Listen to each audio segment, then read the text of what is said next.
mentioned very briefly that there has not been established any connection between any sort of particular religious beliefs and the track to violent acts of terrorism or violent terrorism. And yet here we are again discussing particular religious beliefs as somehow being dangerous and a threat to society. These are intellectual beliefs that different people hold. Now, reviews by MI5, Gallup, Pew, Demos, scholars, I've got a list of 10, Rick Coulsat, Olivier Roy, Mark Fallon, Mark Sageman, John Hogan, etc., have all demonstrated that religious beliefs and religious ideology have nothing to do with the decision that a person makes to go and commit an act of violence. So why are we still here discussing, frankly, moot points, which I would reserve for a separate debate? And in terms of ideology that leads to terrorism, if we really want to discuss this, I've got one quote, just one. Again, I've got plenty, but I'm going to share one.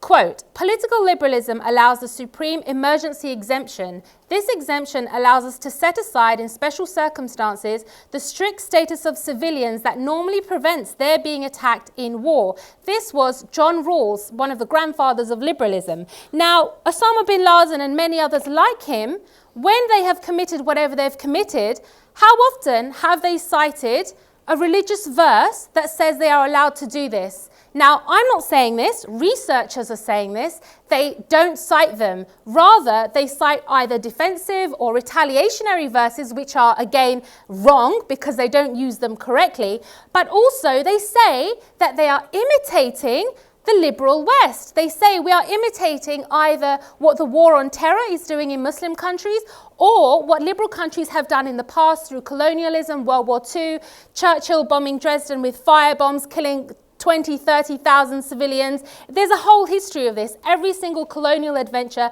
has involved the targeting of civilians. That's terrorism that we don't tend to relate to its ideology of liberalism. So if we are going to talk about ideology, maybe we should talk about that.